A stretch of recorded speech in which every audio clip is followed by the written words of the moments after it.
Hello, I'm Brigantia Blackbird of the Blackbird Grimoire. Welcome to the daily forecast for Friday, October 4th, 2024. It is the 13th of Libra and the day of the vampire. Now, because of Friday's associations with the planet Venus and, of course, the goddess Venus, Aphrodite, Freya, Frigga, and all of these deities who are explicitly associated with romantic love, what other choice could I have but to make this the day of the vampire? Who, of all of the scary monsters in modern folklore, I think the vampires, it's safe to say, have been by far the most romanticized. So let us proceed, shall we? In our astrology, the sun is in Libra, cardinal air, representing justice. The moon is first quarter Libra, cardinal air, representing partnership. At 5:48 a.m. Central Time, it goes void of course, and at 6:22 a.m. Central Time, it goes into first quarter Scorpio, fixed water, brooding. So if you're watching this on YouTube as opposed to Rumble, this has transition has already taken place. So we are now in Scorpio. The Mercury is in Libra, cardinal air, representing the visionary. Venus is in Scorpio, fixed water, representing passion. Mars is in Cancer, cardinal water, which is seeking security.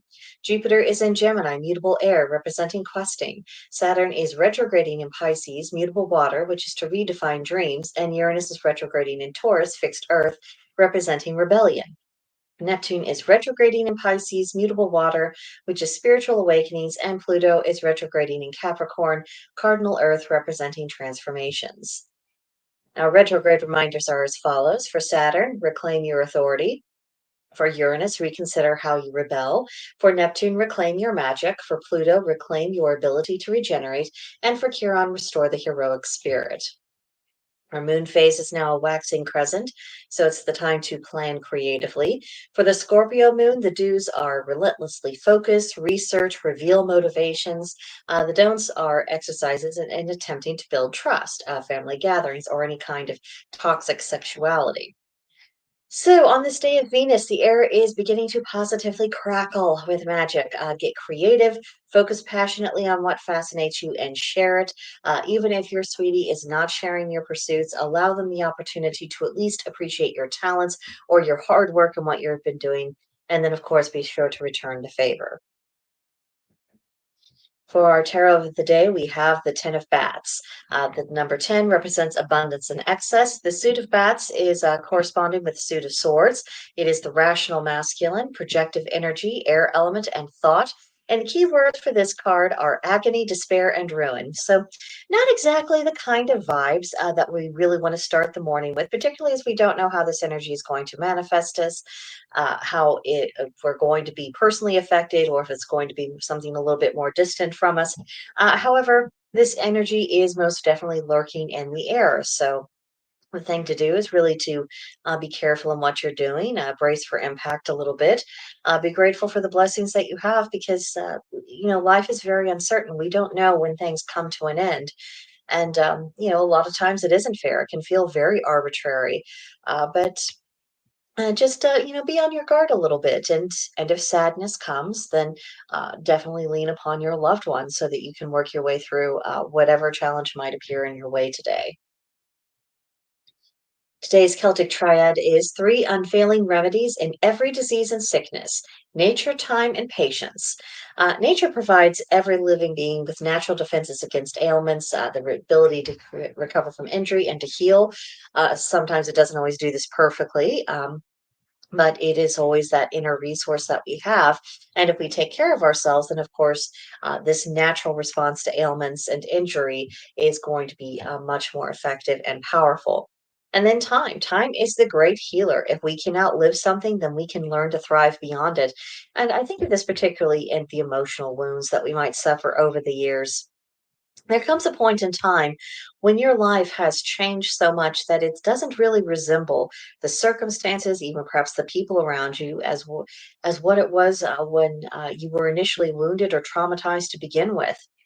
Sometimes, with the passage of time, things that were once all encompassing and all important to you, later on, that's not the case so much because you've grown, you've evolved, life has changed, and so the focus of what's important to you has changed, and those old wounds just don't have that same old inherent power that they used to because you're not the same. Circumstances aren't the same. Time let you outlived it. And then patience. Patience is a wonderful trait that helps us not get in our own way of the healing process. And it's hard, difficult because we're not always good patients. I think we would all feel better if we just admitted that's a human tendency. And of course, some personality types are more prone to this than others. And if you're on the lower end of the scale, good for you. You're setting a good example for everyone else. And then there are other people who they have no patience, and sometimes to a point they even enjoy the drama of the situation. And of course, that's something to kind of tamp down on a bit, because when we are patient with our difficulties, our sorrows, our illnesses, our injuries, then we're not going to try to carry on as though nothing has changed and everything is absolutely normal. There is a time to just, keep calm and carry on and just press forward and do what you need to do. And then there are times when it's like, okay, I'm not in a position to do that. So I need to conduct myself accordingly. It doesn't mean your life comes to a complete standstill, but you make sensible adjustments. I mean, you might thoroughly enjoy climbing rocks, but if you have a broken leg, maybe that's not really the time. Maybe if you try to power through and I've got my leg brace and I'm just going to climb that rock face anyway and see how that goes. You could end up injuring yourself worse the next time. There could even be a potentially fatal accident. And that just kind of proves the point. There are circumstances in which you say, okay, I can't do normal right now. I'm going to work around it. So having the wisdom to acknowledge that, I think that not only matures you as a person, you cause less anxiety for your loved ones who would probably prefer you not to do risky, outrageous things if you have been unwell or if you're seriously injured. But also, it gives you the opportunity to learn some lessons that you might not have stopped and taken the time to reflect or connect the dots or anything else. So when you have these down times that might be imposed by external circumstances, exercise some patience, look for the opportunities of what you can learn within that, and it will be easier to bear. Doesn't mean you won't have good days and bad, but it will be easier to bear. Then for today's magical correspondences, they're all about the mind. The color is kind of an orangey pink. The plant is marigold, the animal is the wren, and the crystal is moonstone. And yet, yes, there are some moonstones that do have kind of that orangey brown color to them. I own a few. And the thing to with your mind is to remember you are the master of your own mind. It does not mean that it is not an exercise of great challenge to seize ownership of it and to reassert control if your mind starts spinning into, the depths of, emotion, or if it is going down rabbit holes that are perhaps not particularly attached to reality. And whatever the issue is, you have the ability to take charge of yourself if you choose to exercise the will. And that's the difficult thing that people do not like to acknowledge, whether it's healing process or if it's learning self-discipline, is how much of it is just an exercise in the brute force of will. And people not always being willing to do that, to take the time, the trouble, or to expend the energy. Just something to think about. I know that thought won't make me very popular in some quarters, but it's true. So we it's not going to stop being true just because we ignore it or we don't like it.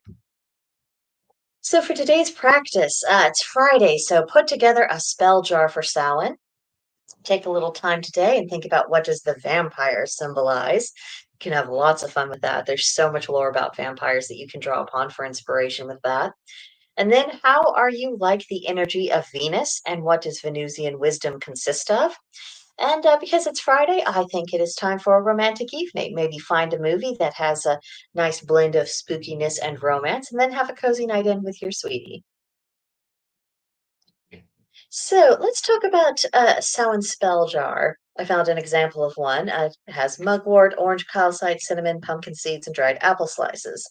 Uh, it is specifically against inner fears of us, even when we are braced for it during spooky season, even if it's a kind of fear that we've been enduring for a long time, sometimes it can still just really catch us off guard and throw us for a loop. So, creating a spell jar can help us diminish that fear's hold. It can also have us have an easier time in moderating our reactions when we encounter that fear again. Then for today's journal prompt, who is your favorite spooky couple in storytelling? Judging by this picture, I think you can guess that Gomez and Morticia Adams are pretty high on my list. Which, if you haven't rewatched the old 1960s Adams Family recently, and you're just looking for something that's light entertainment that it's just very feel good. I cannot recommend the series enough. They are such it's so fun, and, you just fall in love with the whole family all over again, and this rendition of Gomez and Morticia just really warms the cockles of my heart. So that is what I have for you, gang. Have a very magical and delightfully spooky day today, and I will see you in the next one. Bye for now.